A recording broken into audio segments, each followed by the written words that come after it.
It started like any other late night during finals week. The library had closed at midnight, but I still had hours of studying ahead, and I needed silence. My university had this old building, once a faculty office, now converted into a study hall with some empty classrooms, open 24/7 during exam season. It wasn't the most welcoming place, with its flickering fluorescent lights and creaky floors, but it was quiet, and that was enough. I packed my laptop, charger, some snacks, and a hoodie, then walked over just before 1 in the morning. The night air was brisk, and the campus felt hollow. Empty benches, long shadows, and that eerie stillness that only late night can bring. When I arrived, the building was completely silent. The front door was unlocked, as expected, and the dim hallway lights buzzed overhead. I walked past a few empty classrooms, their doors open like gaping mouths, until I found one near the end of the hall that felt just right. It had one big window that overlooked the dark courtyard and a row of desks lined neatly in the middle. I sat in the far back corner, where I had a full view of the door. I liked being able to see who might come in. Not that I expected anyone to. I settled in, pulled out my laptop, and began reviewing notes for my exam. Time passed slowly. Occasionally, I'd hear a distant door creak or a pipe groan, but nothing unusual. It was an old building. I was used to its noises. Around 2:30 a.m., I heard the faintest sound of footsteps. Not loud, just a soft, steady tapping like someone walking barefoot down the hall. I paused my music and listened. The steps continued for a while, then stopped. I waited, barely breathing. Nothing. Maybe it was just the building again. Maybe I was imagining things. I turned my music back on, but left the volume low, just in case. Maybe 20 minutes later, I had to use the restroom. The bathroom was down the hall and around the corner. I didn't want to leave my stuff, but I figured no one else was around. I locked my laptop screen, took my phone, and stepped into the hallway. The lights flickered slightly, and the air felt colder now. I walked quickly, my footsteps sounding too loud in the emptiness. When I turned the corner toward the bathroom, I stopped. One of the classroom doors, one that had been open earlier, was now closed. I hadn't heard it shut.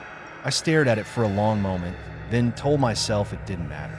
Maybe a draft had moved it. I used the bathroom quickly, glancing behind me several times, and when I came back, the door was open again. My heart skipped. I stood still, listening, but heard nothing. I walked back to my room faster than before, and when I reached my classroom, I found the door slightly ajar. I was certain I had closed it completely when I left. I nudged it open with my foot and peered inside. Everything looked the same. My bag was where I left it. My laptop was untouched. Still, a chill ran down my spine. I stepped in and quietly closed the door, locking it this time. I returned to my seat, but suddenly felt incredibly uneasy. I stared at the door, half expecting it to open at any moment. Minutes passed. I tried to focus, to force my brain back to chemistry formulas, but it wouldn't cooperate. Then I saw something. In the reflection of the window beside me, barely noticeable, was movement. A shadow shifting in the hallway. It passed quickly, too quick to identify, but it was there. I froze. The door remained closed, the hallway silent. I stood up, walked slowly to the window, and peeked out. No one, nothing, just the dark courtyard and the faint glow of a security lamp. I returned to my seat, more alert now, and kept the door in my sight. That's when I saw it. The doorknob jiggled. Not forcefully, just a small, deliberate movement, as if someone was testing it. My breath caught. I stared at it, unmoving, heart pounding in my throat. Then nothing. The knob stopped. I didn't dare move. I didn't dare speak. I grabbed my phone and quietly texted campus security, describing my location and asking for someone to come. I waited, watching the door, listening. A few minutes later, I heard footsteps again. This time, they were right outside the door, soft, slow, and steady. They stopped. Then a knock. Not loud, just 3 faint taps. I didn't answer. Another knock. A whisper followed, barely audible. It was a man's voice. I couldn't make out the words. It was like he was speaking directly to the door, as if he knew I was right behind it. I backed away slowly, step by step, until I was against the wall near the windows. My phone buzzed. Security was on their way, 10 minutes out. The knocking stopped. Silence again, but I didn't feel alone. I was sure someone was standing right outside, waiting, listening. Then, suddenly, something slid under the door, a piece of paper folded in half. I stared at it, refusing to move. A minute passed, then two. Finally, I picked it up. There was nothing written on it, just a blank, crumpled sheet. I dropped it. The doorknob turned again, this time harder, like someone was trying to open it forcefully. It shook for a second, then stopped. And then came a voice. Low, clear, calm. I know you're in there. I froze, paralyzed. Open the door. No, I didn't move. Please. The voice was softer now, almost pleading. I didn't respond. Silence returned. Then footsteps walked away, slowly, fading down the hall. I waited. 5 minutes. 10. Still nothing. When security finally arrived, they called my name from outside. I rushed to unlock the door and let them in. The hallway was empty. They searched the entire building. Nothing. No signs of anyone. I told them everything, but there were no cameras in that wing of the building. No evidence, no footprints, no fingerprints on the paper. Nothing. I left with them, still shaking. For days afterward, I couldn't sleep. I kept thinking about the whisper, the knock, and especially the voice that spoke with such calm certainty. I still don't know who he was or what he wanted. Maybe it was a prank. Maybe someone thought it was funny. But I can't forget the feeling I had, that whoever was on the other side of that door didn't want to scare me. He wanted me to open it, like he was sure that once I did, I wouldn't be seen again. I tried to put it behind me. I told myself it was over, that I'd been lucky. Finals ended, the semester closed, and students trickled off campus for the winter break. I stayed behind, partly because I couldn't afford the trip home, and partly because I needed the money for my campus job. For the first few days, the emptiness felt almost peaceful. The cafeteria operated on limited hours. Most buildings were locked, and the dorms were nearly silent. I had the entire floor to myself, which I told myself was a good thing. Fewer distractions, more quiet. I thought the nightmare from the study hall was just a one-time incident, a fluke. Maybe some unhinged student, maybe a prank gone wrong. But I was wrong. It wasn't over. It was only just beginning. The first sign came 3 nights into the break. I was lying in bed, scrolling aimlessly on my phone, trying to fall asleep. Around 2:17 a.m., I heard a soft knock. 3 taps, exactly like before. This time, it came from my dorm room door. I sat up straight, heart immediately racing. No one was supposed to be here. No one. I waited, trying to convince myself it was my imagination. Then again, 3 knocks. Soft, deliberate, spaced just the same. I didn't move. I didn't even breathe. Then the knob rattled. Just once. No turning. No force. Just the metallic clink of contact. I grabbed my phone, opened the camera silently, and tiptoed to the peephole. I leaned in, but there was no one there. Just the dim hallway, stretching left and right into silence. I waited, then opened the door just a crack. No footsteps, no sign of movement. I checked the floor. Another folded piece of paper. This one wasn't blank. It said, "You locked the door, but you left the window open." My stomach dropped. I slammed the door, bolted it, turned, and sprinted to the window. I lived on the 3rd floor. No balconies, no fire escapes. The window was shut, but unlocked. I locked it immediately and pulled the blinds shut. That night, I didn't sleep. I sat in my desk chair with a baseball bat I'd never used before, facing the door until the sun came up. The next morning, I reported it to campus security again. They told me they'd checked the logs, but no one had used a key card to access my building overnight. In fact, they said no one but me had entered or exited in 48 hours. I asked about cameras. The cameras in my hallway were under maintenance. I demanded to be moved to another dorm, and they said they'd look into it. They never did. That night, I taped the entire door frame with string and hung bells from it up. Anything to alert me. I stuffed a chair under the handle and placed a cup of water on top of the door frame, so if it opened, it would fall and splash. I double-checked the window.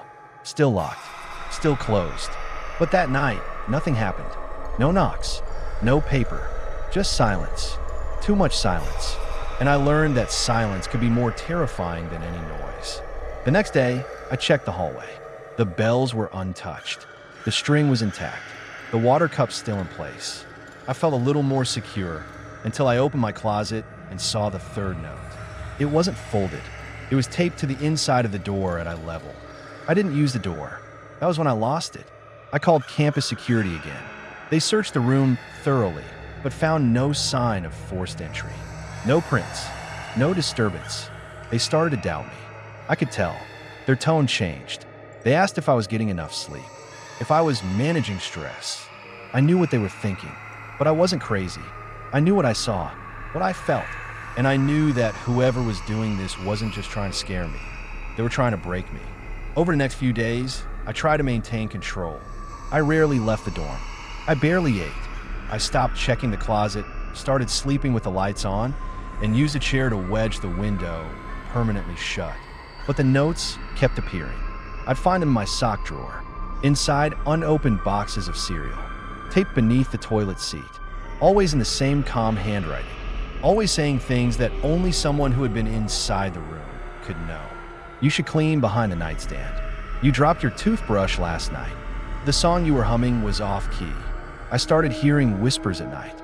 They weren't voices exactly, more like breath. A soft, rhythmic exhale like someone standing right behind me. I'd whirl around, find no one. I recorded audio while I slept, but the files would get corrupted or go missing. Once I found a perfect hour-long clip, just white noise. But when I played it in reverse, I heard my name, whispered again and again. Let me in, let me in, let me in. Then, one night, I woke up to find the door wide open. All my traps, bells, string, water gone. The chair was toppled. My laptop was on. It was displaying a blank document with one sentence typed in the middle of the screen. You invited me. I shut it off. I didn't even want to know how it got turned on. I slept at the library the next few nights, or tried to. But sleep didn't help. I'd hear footsteps behind shelves, see shadows and reflections. One night, I found a row of books arranged to spell run. Another time, I caught my own reflection blinking a second too late. It was always close, always watching. By New Year's, I couldn't take it anymore. I booked the first flight home, packed only what I could carry, and left everything else behind. I didn't even tell anyone. I just fled, but home didn't help either. The notes started again. One in my suitcase. Another slipped beneath my bedroom door. Then came the text messages. Unknown number. You locked the door again. But you forgot the attic. My parents didn't believe me. They said I was sleep deprived, that it was trauma from college stress. But the final straw came one night when I looked outside and saw him. Not just a shadow, not a figure. Him, standing beneath the streetlight across from my house. No face, just the outline of a man, watching, not moving. I shut the curtains. The next morning, he was gone, but a paper was taped to the window from outside. I like your house. I left that day. I didn't tell my parents where I went. I used cash. I moved cities, changed my name. I don't keep a phone anymore. I don't use the internet. I live in a building with 24/7 cameras, motion sensors, triple locks. I check everything twice, 3 times. But still, sometimes in the quiet moments I hear it. The whisper, right behind me, just under my breath. Let me in. He's still out there. Or worse, he's already inside. I don't know what he is or why he chose me. I don't know what happens if I truly let him in. But I do know this. He's patient. He doesn't have to break the door. He just waits and waits until I finally open it. I thought moving would end it. I thought anonymity would protect me. But fear doesn't care where you are. It moves with you like a parasite stitched beneath your skin. And he, whatever he is, he found me again. It started with the dreams. Not nightmares in the conventional sense, but cold, sterile replicas of my waking life. I'd dream of my new apartment, the same creaky stairs, the same rattling pipes, the same light flickering in the hallway. But something would always be slightly wrong. The window would be missing, or there would be no reflection in the mirror, or the doorknob would turn on its own, slowly, steadily, until the door creaked open and he stepped in, featureless and silent. I would wake up gasping, sweating, only to find something had changed. My shoes placed differently, the toothpaste cap gone, the fridge slightly open, always small, always deniable, until the 5th night, That night, I dreamt I was awake. I sat at my kitchen table, staring into the hallway as a shadow glided past my peripheral vision. I turned. Nothing. But then the microwave lit up unprompted. Its timer blinked one word, come. I woke up with my hand resting on the microwave door. The time said 3:33 a.m. On the floor was a slip of paper, folded neatly, as always. I like this place more. I burned it. I lit it on fire right there on the stove. But that didn't stop him. Nothing ever stopped him. Over the following weeks, I became a ghost of myself. I spoke to no one. I avoided eye contact in the halls. I ordered groceries to a P.O. box and retrieved them under the cover of night. I unplugged the TV, the radio, anything that could emit sound or signal. But it didn't matter. The knocking returned. Not at the door this time. At the walls, the ceiling, the drain in the bathtub. Always 3 times. Always slow. Always polite. Sometimes I'd hear my own voice speaking back to me, mimicked perfectly but hollow. Other times, I'd wake up with all the lights turned on or the blinds ripped open. The worst was the night I woke up to my own laugh, recorded, looped, and playing from my phone. I hadn't laughed in months. It was then I realized he wasn't trying to enter anymore. He already had. The line between inside and outside had blurred. I no longer feared the knocking. I feared the silence that followed it. And in the silence, I could feel him closer than ever. Watching from the seams in the drywall, listening from the crack beneath the floorboards. He didn't want the room. He wanted me. One morning, I caught a glimpse of myself in the mirror and saw that my eyes weren't right. They moved half a second too late. They watched me even after I looked away. I covered every reflective surface in the apartment.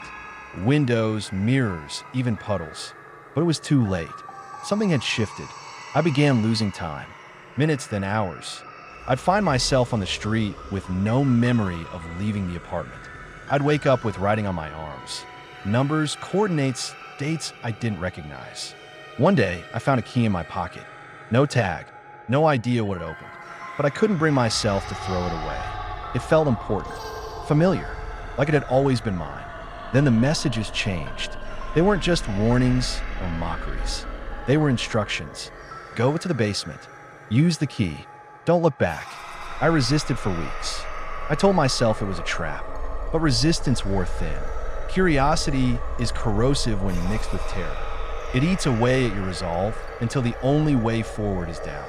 So one night, with shaking hands and the key clutched tightly, I descended to the basement of my building. It was unlit. The bulb at the stairwell flickered once, then went dead. I used my phone light, but even it dimmed as I descended, like the darkness was absorbing it. At the bottom was a steel door I had never noticed before. Rusted, bolted shut, but the key fit perfectly. It turned with a slow, painful groan. The door swung inward, revealing a narrow concrete corridor, lined with mirrors on either side. My reflection staggered along with me, but always just a little out of sync. I walked for what felt like hours. Every few steps, another note, taped to the walls, scrawled in charcoal, burned into the concrete. You're almost ready. You've been here before. You brought me with you. At the end of the corridor stood a single chair beneath a bare light bulb, and beside it, a desk with a mirror. Not just a reflection, but something else.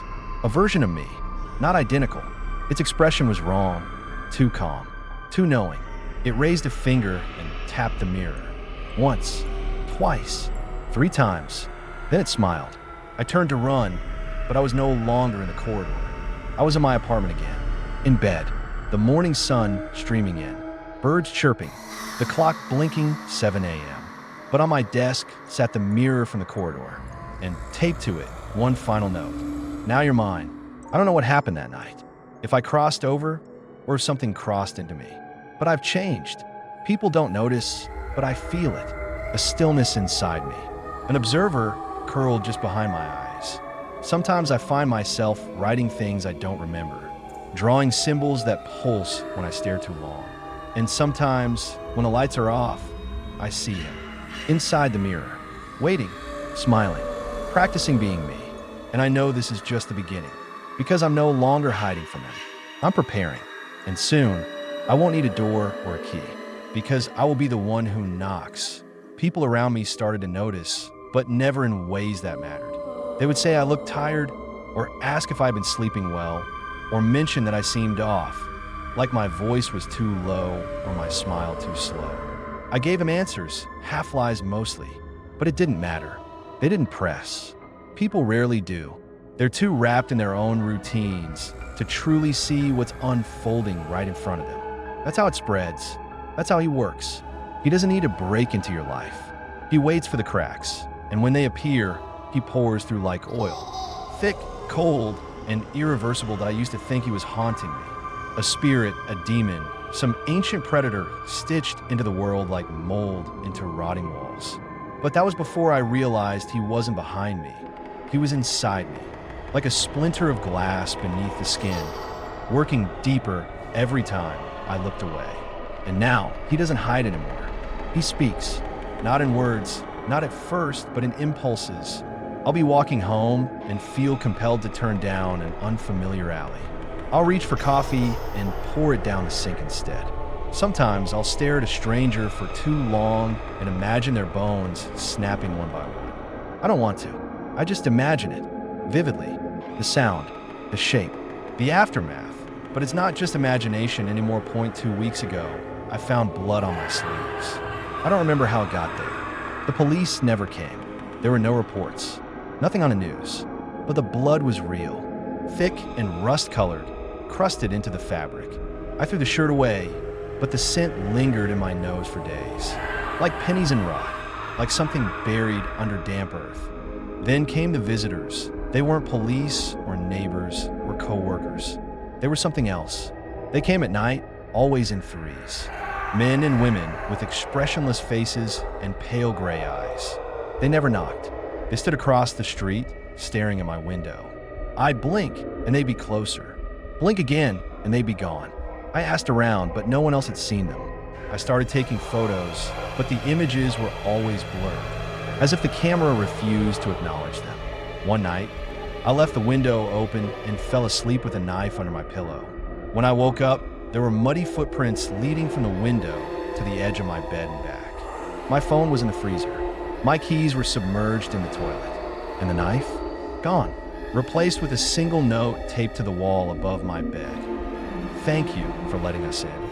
That was when I started marking the days. Every time something happened, something I couldn't explain, I scratched a line into the wall with a piece of broken tile. The lines multiplied quickly. By the third week, the wall was a jagged forest of white scars. But I kept going. It made me feel like I had some control, like I was mapping his presence. I should have known better. One morning, I woke up and every scratch mark had been rearranged into a perfect spiral. At the center was a small hole in the drywall, just big enough to stick a finger through. I didn't, but I wanted to. I wanted to more than I've ever wanted anything in my life. That same night, I dreamt of a towered IT stood in the middle of an endless field of ash. No sky, no stars, no sound. Just windless emptiness and the tower, black and monolithic, rising so high it vanished into the dark. At its base was a door. I opened it, and inside was a staircase. I climbed.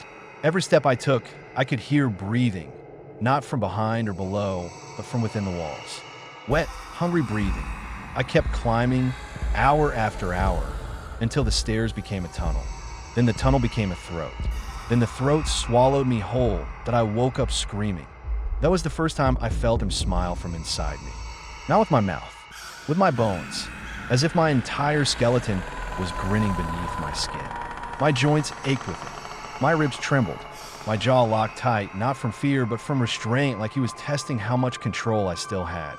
Not much, it turns out. Last Thursday, I blacked out again.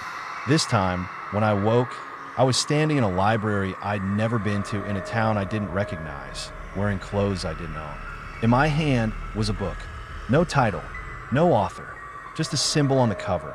The same spiral that had appeared on my wall. The pages were filled with names. Thousands of them. I flipped through until I saw mine. Underlined 3 times. Next to it, a date. Tomorrow's. I dropped the book and ran.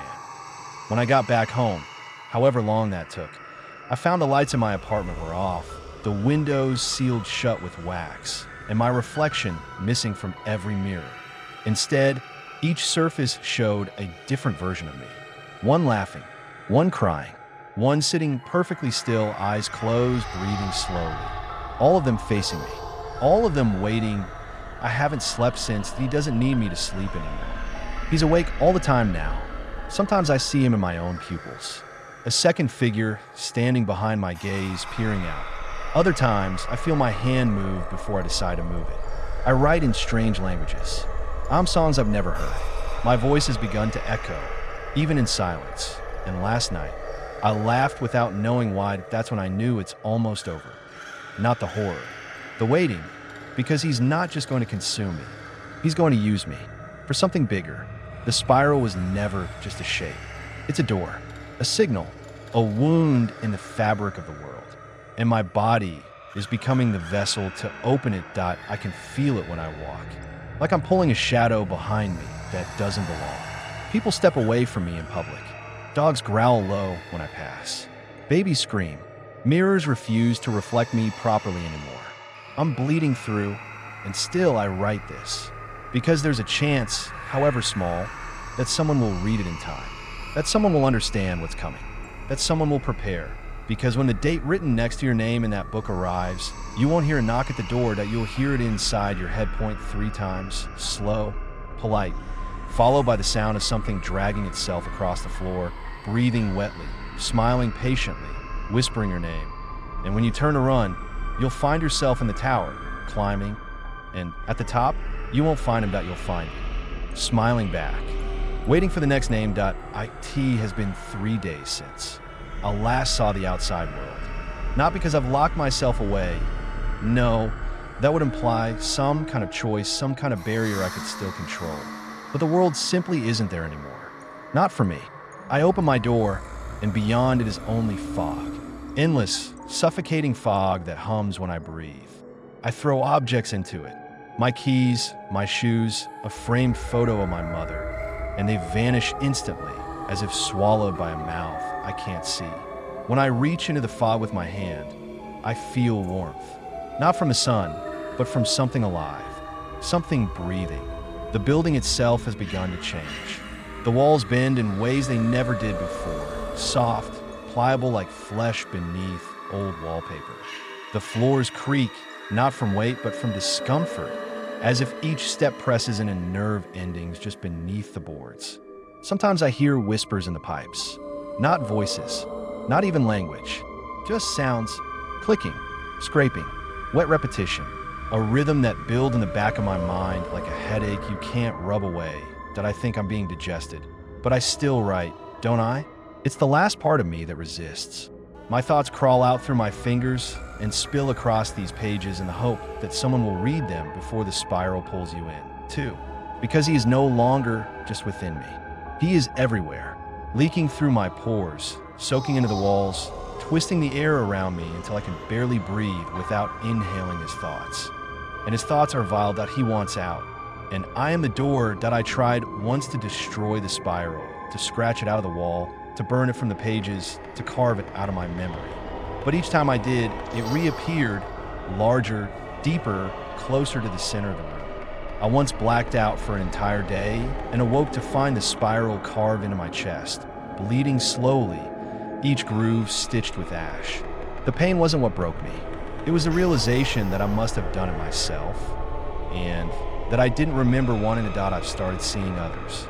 People who walk like me, stiff, uncertain, as though puppeteered by invisible strings. Their eyes dart too quickly, their mouths hang slightly open like they've forgotten what it means to breathe naturally. Some still pretend. They sit in cafes. They check their phones. But if you look closely, their fingers twitch to a rhythm only they can hear. Some tap the spiral into their palms with fingernails. Others whisper numbers under their breath. And they all see me. They nod subtly when we pass, like we're part of the same organism. Cells in a body too large to comprehend. Point, one of them followed me home yesterday. A woman with gray hair and a necklace made of teeth. Human teeth, I'm sure of it. She never spoke, just stood at the bottom of my stairwell, humming softly to herself. When I asked what she wanted, She smiled, a terrible, broken smile, and pressed a note in my hand before vanishing into the hall. The note was blank at first, but when I held it up to the light, the spiral appeared again, along with a single phrase written in what looked like dried blood: "The tower is awake." I didn't sleep after that. I couldn't. The tower has returned to my dreams, but now it's not just a place. It's a being, a structure with intention, a cathedral of meat and bone and will. It watches me now, not with eyes, but with presence. Its bricks pulse, its steps whisper. I feel it drawing me closer, night by night, dream by dream. And each time I climb it, I wake up a little less human that I tried ending it. Yes, I did that. I took every pill in my cabinet, wrapped a belt around my neck, even stood on the edge of my window, ready to let gravity finish what the spiral had begun. But it never works. The pills dissolved into ash on my tongue. The belt turned to rope, then to ribbon, then to nothing. And the window, well, that was no longer a window. It was a mirror, one that showed me not my reflection, but my replacement. The version of me who will remain when I'm fully gone.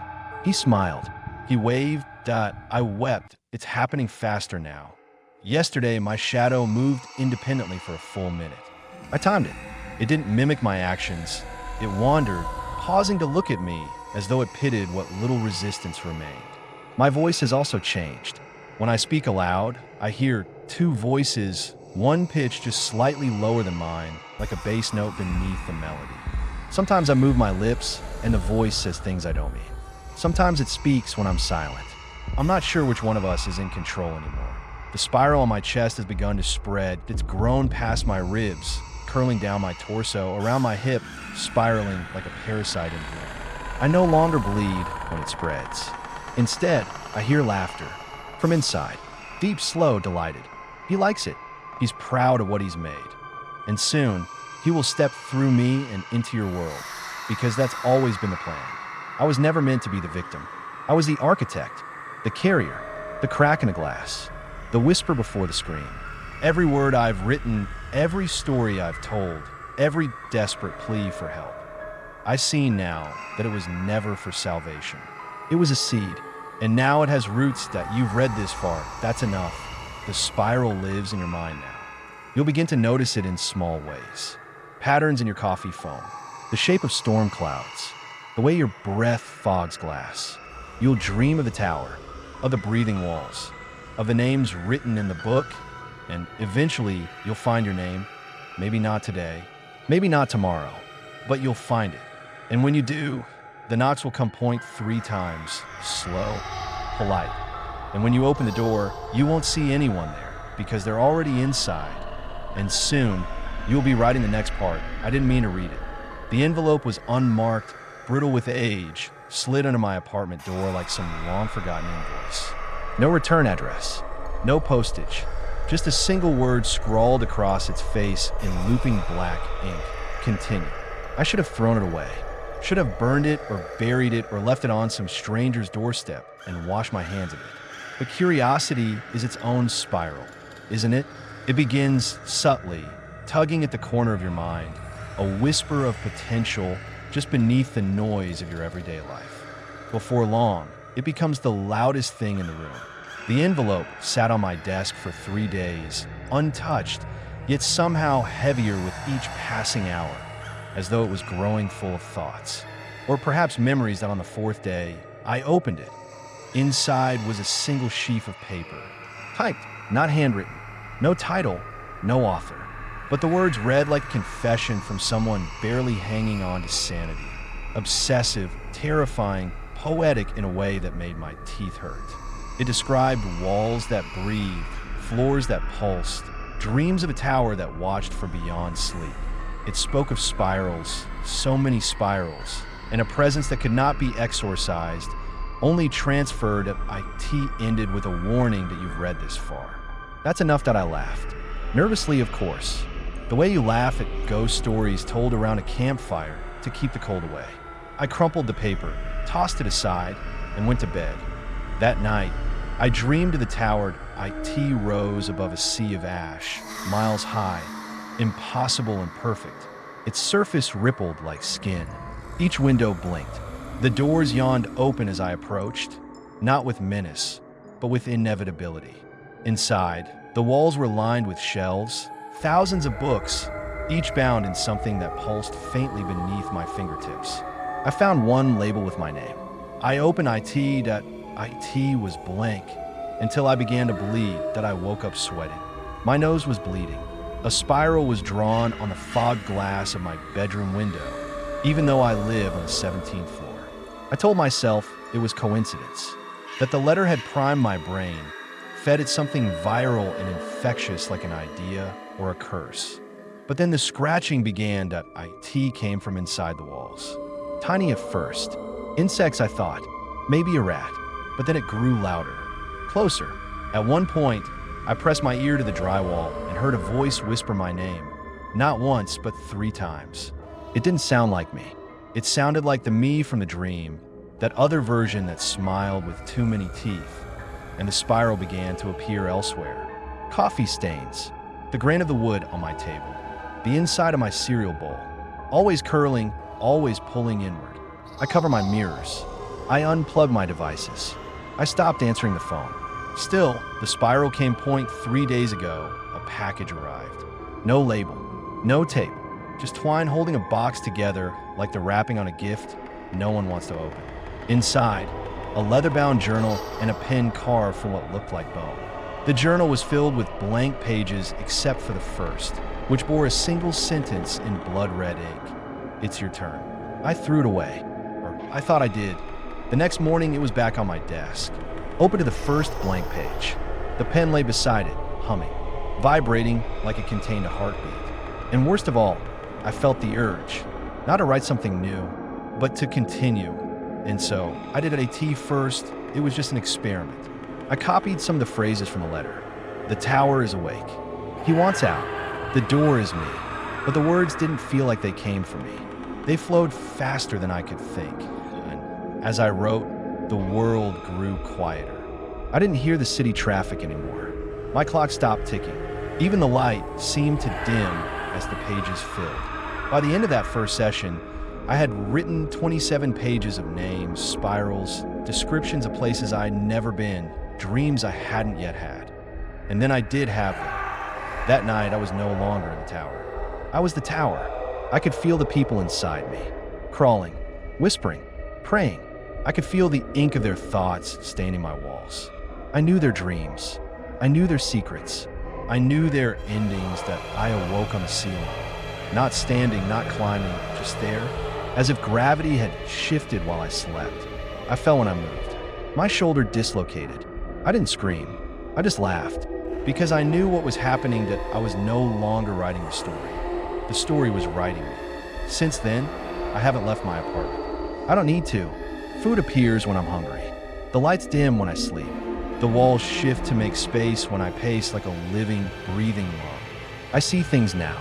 People walking through the spiral just beyond the veil. Some are readers like me. Others are older. Architects. Architects like him. Because there is no singular entity. He is not one voice, but many. He is legion. And I am merely the latest in a long line of scribes who thought they could resist, but only ever served to spread the spiral further. You see, the story doesn't end. IT never ends, that IT only changes hands. This is how it works. You receive a story. You read it. You feel a chill. You laugh it off. Then you see the spiral. Then you dream. Then the knocks come. Always 3. Always polite. They won't force their way in. They don't have to. You'll open the door. You always do. And when you do, you'll find the letter, the journal, the pen, maybe a name you don't remember writing.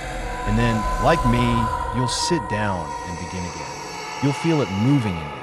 You'll feel the pulse in the paper. You'll look up and see the tower, looming, watching, patient, waiting for your chapter. This isn't a warning. It's a welcome that you've read this far. That's enough. Now it's your turn.